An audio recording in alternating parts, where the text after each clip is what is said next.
What is going on, guys? In today's video, I'm going to talk a little bit about why you might not be losing weight and what you can do about it. Me personally, I know that this can be one of the most frustrating things ever. You feel like you're putting in effort, you feel like you're putting in work, maybe you're running a lot or doing a ton of cardio like I used to, but for some reason you're just not seeing the results. You're not seeing the weight come off, you're not seeing the scale move, and you're kind of wondering like, what the hell's going on?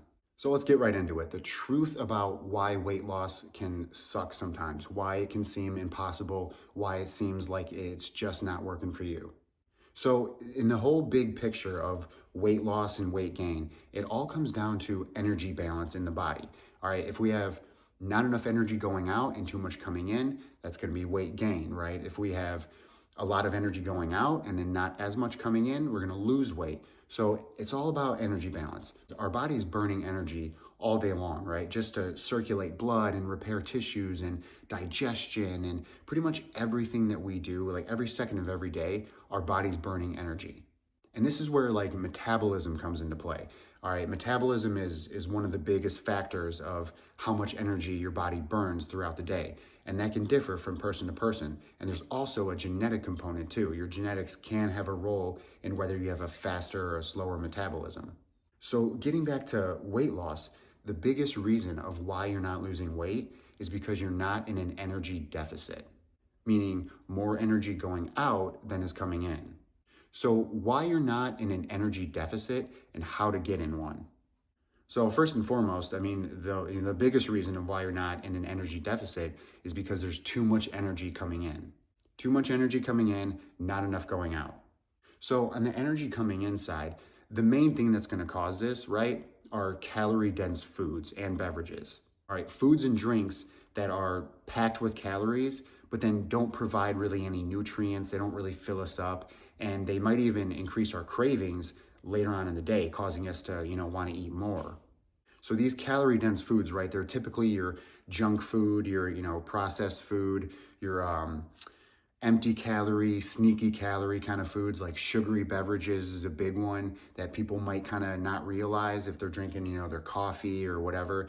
And it might not realize that there could be a couple to several hundred calories, in one drink. And same thing with junk food, loaded with calories, not really going to fill you up, not really going to satisfy your appetite. It's just going to cause you to eat more. These are some of the biggest things that are going to put us in a situation where we're having too much energy come in and not enough going out. And then another big one in terms of calorie dense foods are foods that are higher in fat. So out of all the macronutrients, right, you got fats, carbs, and protein. Fats have the most calories per gram at about 9, whereas carbs and protein have around 4 calories per gram. So what that means is the more dietary fat you intake, right, the more foods that are higher in fat that you're eating, by default, the more calories you're going to be consuming. So, a good example is you could be snacking on a bag of nuts, right? Maybe a nice seasoned, spicy, salty, whatever bag of nuts. And without even realizing it, after 5-10 minutes, you might have just consumed 500 to 1,000 calories.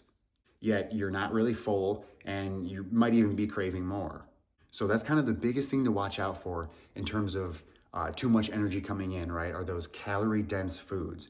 Those, again, the sugary beverages, alcohol contains calories. A lot of people might not think about. And then, your junk food, your sweets and stuff like that. And then also your higher fat foods. So, avocados, nuts, nut butters, added oils. Now, some of these, especially like avocados and nuts, those are great sources of healthy fats, right? Those are healthy foods, but they're still higher in calories. So what to do about it? What to do about this calorie density? Simple. Eat more nutrient-dense, whole, healthy foods.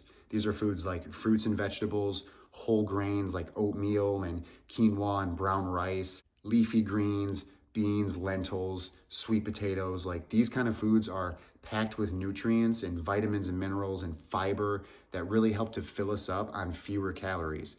And they also help to regulate our appetite. So eating more nutrient-dense whole foods is the first thing you'd want to do to watch the calorie density. And then the next tip would be simply to track. Tracking your food, whether that's in on a piece of paper or a free app like there's MyFitnessPal, Chronometer is a really good one. Tracking your food it gives you a great look at what you're actually taking in, kind of gives you a really good idea. So eating more nutrient-dense whole foods, And tracking is a great place to start to manage that energy coming in, going out dilemma. Now, on the other side of things, in terms of energy going out, this is where a lot of people might run into issues, and myself included. So when I wanted to lose weight, I figured like, all right, well, I just have to burn calories. So I'll go on these long runs and I'll do these HIIT workouts and, you know, all these crazy things trying to just sweat and feel the burn. And then it turned out I never really lost weight. It never really helped. I never really got anywhere. So the way to sort of approach this, and also too, this isn't to say that exercise is bad, right? Exercise is amazing. It's healthy for many, many reasons outside of just weight loss, and it can really assist in weight loss. All right, that's the thing, is it can definitely assist with weight loss. It's just not the thing that you want to put all of your energy into. And so the thing is, when it comes to exercise, for the average sedentary person who already has a slow metabolism, added exercise doesn't actually burn that much more energy. In fact, when you look at research and stuff on energy expenditure, for someone who's a little bit more sedentary, if they start adding in exercise like running or whatever, it really only accounts for up to 10 to 15% of their total daily energy expenditure, which really isn't a lot, especially if, again, on the energy coming inside, if they're not paying attention to things. So again, this isn't to say to not exercise, but instead what it is to say is that we need to start looking at approaching weight loss, not from a perspective of, how many calories can I burn, but more from a perspective of what are things that I can do to boost my metabolism? Because believe it or not, again, genetics do play a little bit of a role in our metabolism, but there are things, lifestyle things that we can do to also help improve our metabolism in a more kind of natural way. So let's dive right into how to improve the metabolism. Walking more. It might sound crazy, it might sound too easy, but more and more research has come out on this, and the benefits of walking more, I mean, there's longevity benefits, heart health benefits, but in terms of affecting the metabolism, it's actually one of the best things that you can do to help boost your metabolism, simply just walking more. Once you get the body moving on a more consistent basis, that's gonna pretty much turn your body and go from a state of energy conserving to energy burning. Because if you're moving now more consistently than you were before, now your body has more of a reason to burn energy a little bit more. So simply walking more, getting in your steps every day is one of the best ways to improve your metabolism. And now, don't think that you have to hit a high number like the 7,000 to 10,000 range that you typically see. Any sort of improvement from where you're currently at is gonna have benefit. Another great way to boost your metabolism is to strength train, lift weights.